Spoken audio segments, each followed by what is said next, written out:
The weather outside is frightful, but Weed Talk News is delightful, starting with a bipartisan bill in the Senate and another professional sports league accepts cannabis on Weed Talk News next.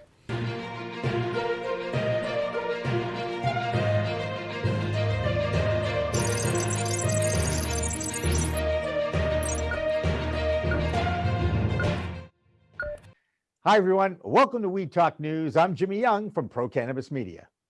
And I'm Rye Russell from Weed Buds Radio and your main man. Hey, did you guys get buried by snow up there over the past 24 hours? We sure have. We got buried and we're still getting buried. It's still coming down up here. I don't miss those Maine winters. That's all I can say. Our first story is out of the nation's capital. It's pretty obvious to me that this lame duck Congress wants to adjourn for the holidays since it looks like they're getting some things done.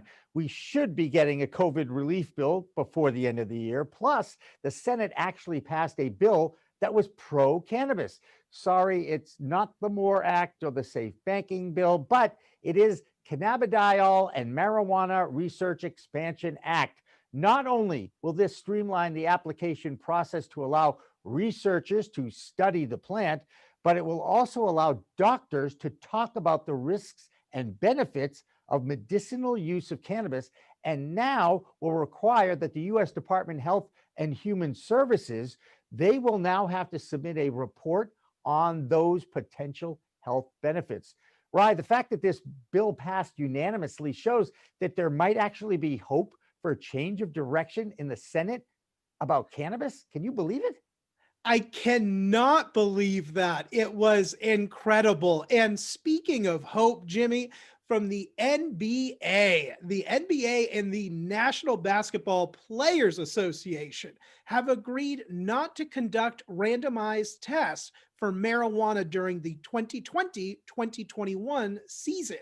And a spokesperson for the NBA said that due to the unusual circumstances in conjunction with the pandemic, they have agreed with the Players Association to suspend random testing for marijuana for this season. And we saw this enacted during the bubble at Walt Disney World when they came back to finish the playoffs. And so it's exciting. And I would predict that that probably will not come back in 2022. Probably not. And by the way, just for the record, if anybody knows the history of the National Basketball Association, they've been pretty pro-cannabis, wink, wink, for a long time. But now it's time to go to New York for Deborah Borchards' Green Market Report and her story about how Curaleaf is no longer the biggest cannabis company in the world. Deb? Thanks, guys. The big news this week, of course, was the announced merger between Aphria and Tilray. Aphria is going to own over 60% of the new company, and Irwin Simon, Aphria's CEO, is going to take on the same role at the new company. However, it's going to be known as Tilray and use the Tilray symbol. Now, the deal looks great for Tilray, but investors feel it is less positive for Aphria.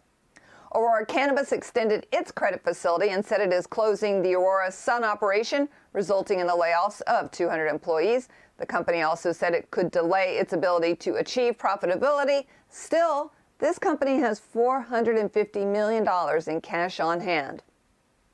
California-based cannabis company Indus Holdings has filed a 100 million Canadian dollar offering. Now, while their September quarter was good, Indus said its December quarter is expecting lower harvest yields due to plant stress experienced when they had to seal the greenhouses to prevent poor air quality from entering due to the wildfires in California.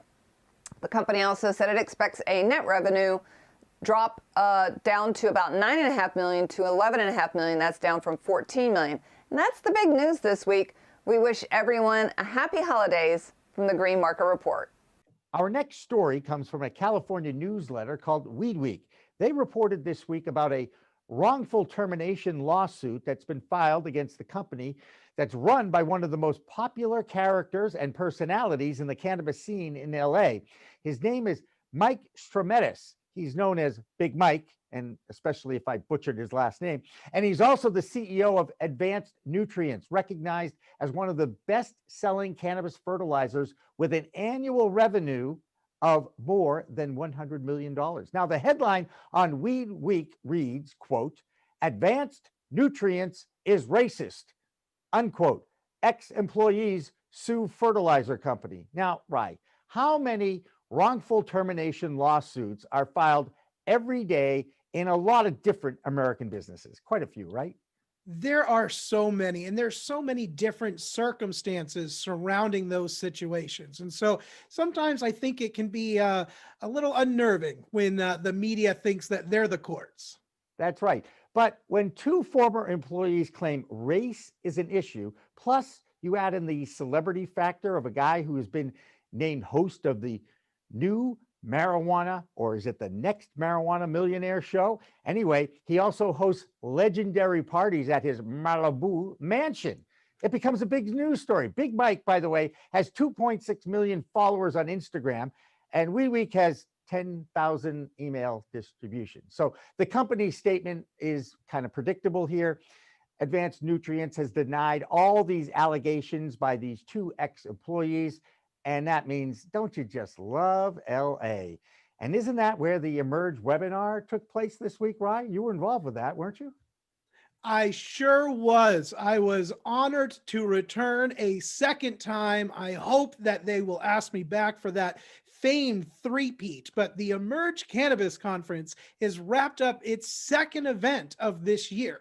It's a 3-day virtual cannabis conference, and it saw over 30 sessions, more than 2,500 individuals and entrepreneurs from all over the world, and an A-list cast of speakers and panels, including Snoop Dogg, who received the Lifetime Achievement Award by the organization, and also our friends at the Last Prisoner Project was celebrated for their social impact contributions. So I had the pleasure of being there, Jimmy. It was a well-executed event, and just the content's incredible. And now we get to go to Phil Adams from Vote Pro Podcast for our DC report. Hi, I'm Phil Adams from Vote Pro Podcast, and this is the Weed Talk News DC report. The U.S. Senate has approved a bipartisan bill to expand marijuana and CBD research.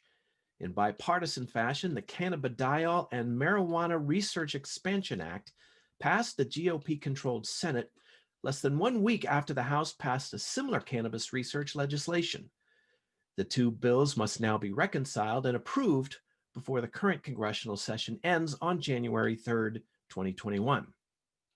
Republican Senator Chuck Grassley of Iowa, a co-sponsor of the bill, said in a statement, quote, "Researching marijuana is widely supported by my colleagues on both sides of the aisle, and it's a smart step forward in addressing this current Schedule I drug." A Kansas man who was infected with the coronavirus while in prison tells Congress he felt as if he had been, quote, "sentenced to death for a first-time marijuana offense." Testifying by video before the House Judiciary Committee Subcommittee on Crime, Dante Westmoreland told lawmakers that he had been released after serving 4 years of an 8-year sentence for allegedly selling cannabis. The release came after exculpatory evidence came to light, but not before Westmoreland contracted COVID-19. Having since recovered, Westmoreland told the subcommittee he felt encouraged by the spate of successful reform measures in the November elections. At the same time, however, Westmoreland testified that he considered it terribly unfair that he was serving time while others in states across the country were growing, buying, and selling cannabis legally. As Westmoreland lamented, quote, "There I was sitting in prison for allegedly doing the same thing." The Federal Trade Commission announced this week that it is cracking down on companies making deceptive claims about products containing cannabidiol, or CBD. In particular, the FTC is taking action against 6 companies for allegedly making scientifically unsupported claims about their product's ability to treat a range of illnesses, including cancer, heart disease, and Alzheimer's. Dubbed Operation CB Deceit, the action mandates that all companies stop making such claims, and in some cases, calls for monetary judgments. That's the Weed Talk News DC report for this week. I'm Phil Adams from Vote Pro Podcast.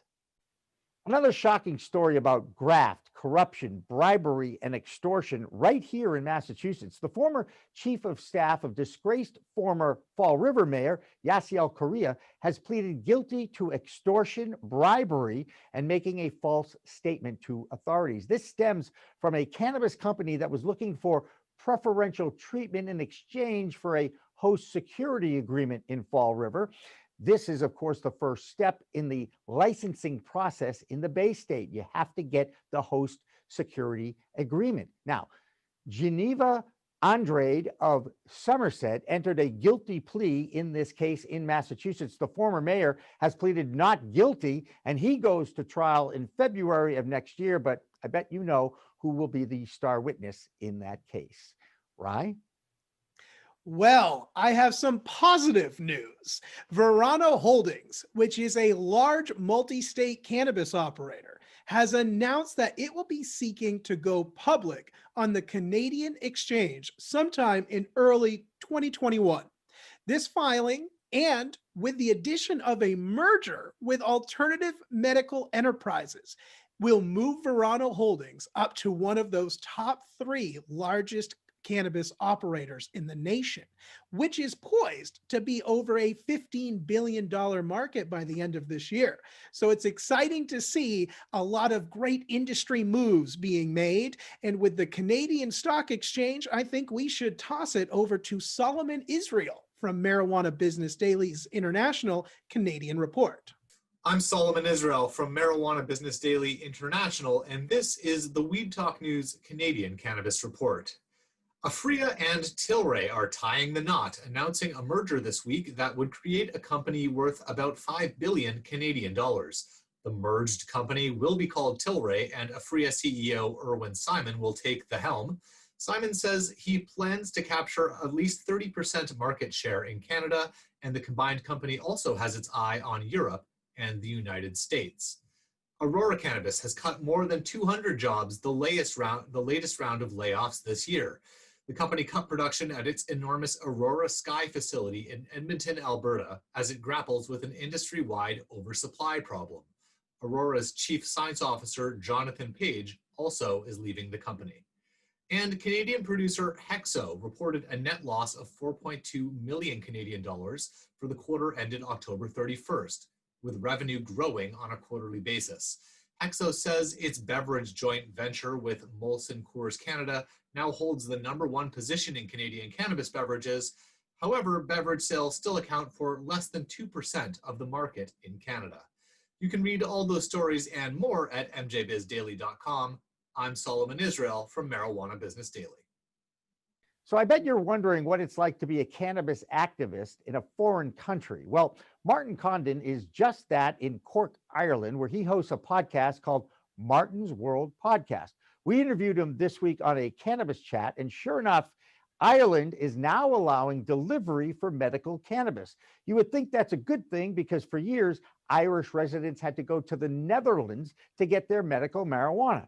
Now, because of the international travel ban, because of COVID, Ireland will now be allowing delivery. But according to Martin, it's still not that easy to be pro-cannabis in Ireland. Ireland has been very much going through a journey there in discovering medical cannabis. We've about just less than 50 patients here now who have a license to be prescribed cannabis. And the latest news from Ireland then in regards to that is those patients no longer have to leave Ireland to go to Holland to collect that medicine. Because all along, patients actually had to leave Ireland to go to Holland to collect that medicine. So now they're going to be able to continue getting it delivered to their front door by some private courier. So there's a lot happening over here. Hey, Jimmy, do you want to feel good? Yes. Well, I have some good news for the holiday season. We are seeing another prisoner released from a minor cannabis infraction. This time, this Louisiana gentleman was allegedly sold $20 worth of cannabis to an undercover police officer, and he was given life sentence. And luckily, he only had to serve 12 years, which is still a lot, and that's a lot of one person's life, but it is nice to finally see more stories of individuals being released. All we need is another 500,000 and we might actually break even, because there's a lot in jail right now for these horrific cannabis possession crimes, of just ridiculous possession crimes. All those records need to be expunged, and maybe that will be a top story in 2021. Now, Rye, I get to ask you, what are your top 5 stories in cannabis in 2020? Wow, in 2020, that's a lot of pressure. Well, there was the story of Maine adult use rollout. So that is personally, that has to be my number one. Very exciting. My number 2 would have to be these types of stories that we hear from the Last Prisoner Project and others. Like, these are the types of stories that really energize me, and there's been a few of those, and so that's really exciting. Number 3 has to be the introduction of Maine Bioplastics Company, Not Plastic, and their contribution, working with the state of Maine, to really identify some hemp plastic solutions. So that's a good one. Now, wait a second. Wait a second. We have to explain. This is your company, isn't it? This is my company. We are ending the year on a high note. It has been an incredible, struggle of a year, as with most businesses, but finally are in a position to really make an impact utilizing hemp. Number 4, cannabis won the election. Like, we saw that, and you can't take that back. And I would say number 5 might even be the kicker. Was cannabis was deemed essential.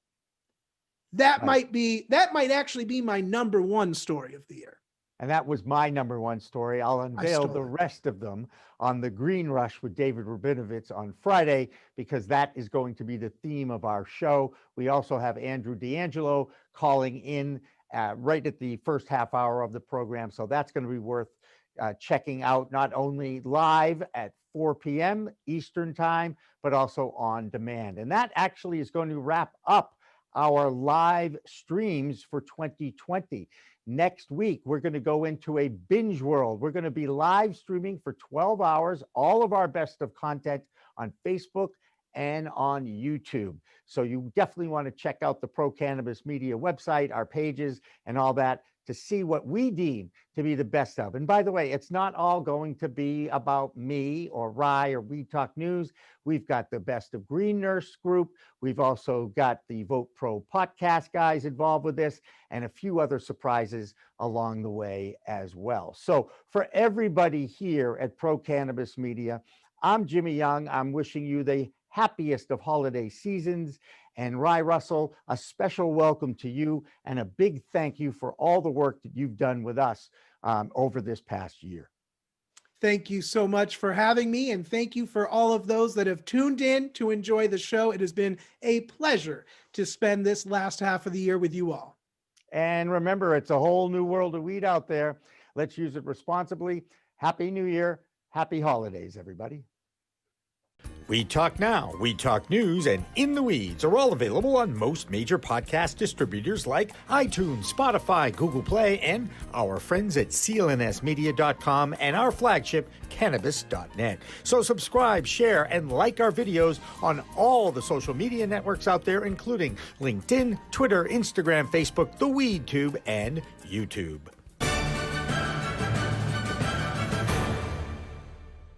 Weed Talk and In the Weeds are 2 productions of Pro Cannabis Media, supported by Revolutionary Clinics, one of the top medical cannabis dispensaries in the Massachusetts area, now with 3 locations in Greater Boston, 2 in Cambridge, and 1 on Broadway in Somerville. Rev Clinics has a patient-first mission. They will customize your needs as a medical patient with the proper titration and combination of strains, flavors, and products. Rev Clinics, where the patient comes first.